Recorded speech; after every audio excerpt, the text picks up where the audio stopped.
Yeah. Now we're going to be looking at Nick versus Aizamk. So let's see what this one's all about. This should be a pretty good series. Alright, so we got Nick versus Aizamk. Nick is running India, and Aizamk is running the British. So we got a British and we got an India. Okay, so India, as you know, pretty solid civ. Has some pretty good stuff, I would say. Honestly, to me, India's probably one of the best 1v1 civs, at least in my opinion. As far as when I used to do ranked games, I always did India. India was very favorable for me. I did a great job with India. Now, the issue is the Brits. The British, they can have a problem where they can sort of burst your bubble as India if you're not careful. Mainly because they're very musketeer focused. And that kind of ruins one of the main reasons you go with India, which is to go for a semi-fast fortress into Mahouts. Yeah, because having all those muskets there gives you a great defense against Mahouts. So, British is a little bit more geared towards fending off the Indians. Doesn't mean that India can't win. It just means that India has to think a little bit more methodically. Maybe get some more Gurkhas in there. Go a bit more Sepoy. Play it a little bit differently, because I tried playing the standard semi-fast fortress logic with British in the past, and it always got dicey, especially if the Brit really managed to calm me well and was able to meet me with a pretty good army of muskets by the time I got over there. But obviously these guys are a lot more skilled, there's going to be a lot more aggression, so yeah, we'll see what ends up happening here, right? Yeah. So yeah, it looks like India is going to be getting a gold treasure there of about 30. Not bad. Should help them out pretty good when they're making Sepoys in Age 2, which India will always most certainly do, because it's a semi-fast fortress. You get to train some Sepoys, do a little bit of pressure, have a little bit of defense there, and then you go for the Age Up and get the good stuff. Alright, so going for Distributivism Wood Trickle for India. That's always going to be your first card. You do not get villager cards as India, because, as you know, every card you send as India gives you a free villager. So there's really no reason why India needs villager cards, right? Since every card is basically a villager card, yeah. Yeah, and obviously with India, you want to get as many cards as possible, because it just helps out your economy really good to have all those extra vills, right? Whereas the Brits, what do the Brits run? So Brits are running a land deck. So you got your Pioneers here, your 3 vills. Down here you got your 4 vills, your crates. Longbow, Brit. Okay. Musket, this. Alright, so a pretty standard land deck, honestly. We've seen a ton of those decks in this tournament. Whereas India's is... Advanced Wonders. That's a card we don't see a whole lot in professional play. At least I don't. Basically what it does, it allows it so you build your wonders faster, and then they're tankier too, so it takes a lot more to take them out, basically. What wonder is India going for a middle of the map Agra Fort, it looks like? Alright, so that's a pretty solid idea. That's usually what we see with India. Go for a forward, aggressive Agra Fort, because that way the India can deploy Sepoys on the front lines and try to press the opponent. Oh, sorry. Why'd you say sorry for? Did you do something wrong, man? Are you causing trouble? I hope you're not. Keep it fair and square in this tournament, man. We gotta keep the integrity. As Revnak says in House of the Train Post. Integrity. Integrity. Just like that. So, yep, so going for a middle of the map Agrafort. But the Brits already know where it is, because they conveniently have their market in the area with 2 settlers there. Yeah, that's one thing you'll notice with the Brits. More often than not, they'll put their manor houses pretty far away from the town center, and effectively have villas all over the map, right? Because once they build that manor house, you get a free villager from it. So it's not just that you have 1 villager in that area, you got like 2 villagers in that area, which is pretty good. Yeah, it leads to some pretty insane map control, since you got like vills all over the place, and even if the opponent decides to raid you, they have to like look all over the place for those vills, because they're not in one spot. They're here, they're there, they're everywhere. Yeah, so looks like Brits will put their barracks right here as a response, and the outposts will go right in this spot right here. Okay, so now India will be training Sepoys right out of the gate, right out of this Agra Fort. They are sending civil servants as well, so again, a bit of Baragatherite, right? They do need a house first before they can begin production. Now they can begin production. So here comes about 3 set boys.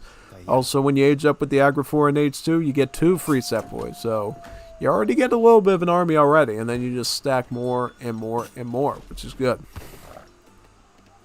Now it looks like Nick is going for the second wood trickle, foreign logging. It's like distributivism, but it's a stronger form of it, so it has even more wood trickle behind it in H2. So going for the maximum wood there, looks like. As for the Brits, they're going to be going 700 gold after they sent their 700 wood, and now start training muskets. So basically Aizamk has to play it safe. He knows that India's going to be pushing him with set boys, so he does have to maintain some sort of defense, so that's probably why he's getting the gold there. Because he knows, alright, we're going to need plenty of gold to maintain this musket production. It might even have to move on to 2 barracks, so it's something you got to prepare for. Right, so there comes the coin. As more villas pop out of the town center there, very nice. How many mares is the British on at this point? He is on about 7, so pretty standard for this stage. Wait a second. Okay. Alright, we're going to get grenadiers today. Now that's different. We don't see a lot of artillery foundries with the Brits. Yeah, no, the Brits get some pretty good grenadiers, so I'm honestly pretty impressed that we really have not seen a lot of grenadiers from the Brits being used in this tournament, especially since they get some pretty good cards for them. Right? So let's see what these grenadiers end up doing. And he is mixing them with the muskets, so he's going to have muskets for anti-cav, and then he's going to have good anti-infantry support with these grenadiers. And good siege, too. Because, look at the siege, 41. That's a lot of siege there. And then the splash is pretty good with 16 crush. Beautiful. Okay, the Agra-4 did attack the coyotes. Or the wolves. The wolves are biting the fort. The wolves are biting the fort like it's a cake. Look at that. Like it's a pastel. Oh, man. So let's see here. So the muskets engage with the sepoys. Grenadiers should be on top of these things. Try to micro your grenadiers as best as you can. Alright, notice how he's targeting the Gurkhas first. Because he knows the Gurkhas have Pierce armor, being a skirmisher. So he wants to use the grenadiers to try to down the Gurkhas, because that's the thing that threatens his muskets. So if he wants to keep his muskets on the field, he's going to have to automatically go after those Gurkhas as his first target, right?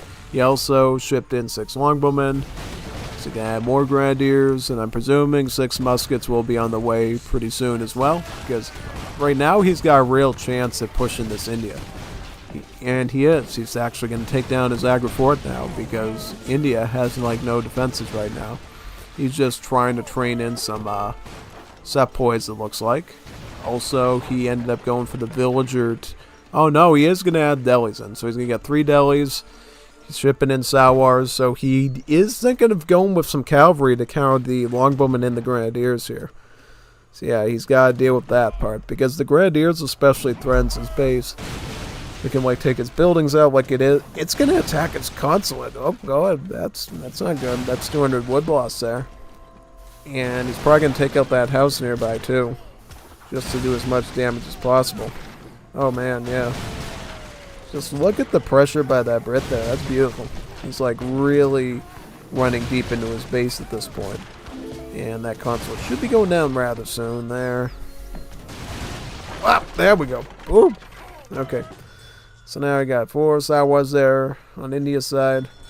The muskets and the grenadiers need to retreat. Not really. I mean, they just need to get out of the town center fire, I think.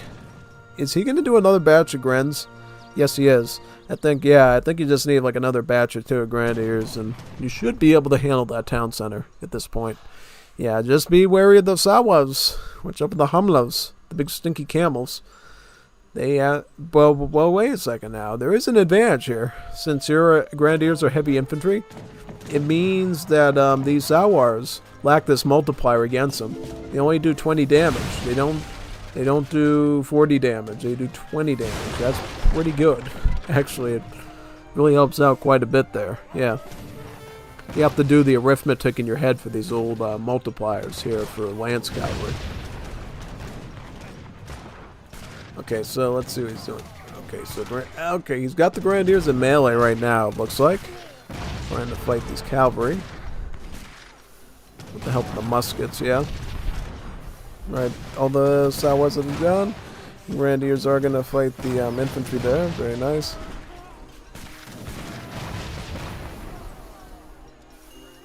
Oh man, look at that. It's going to have to siege like crazy. Yeah.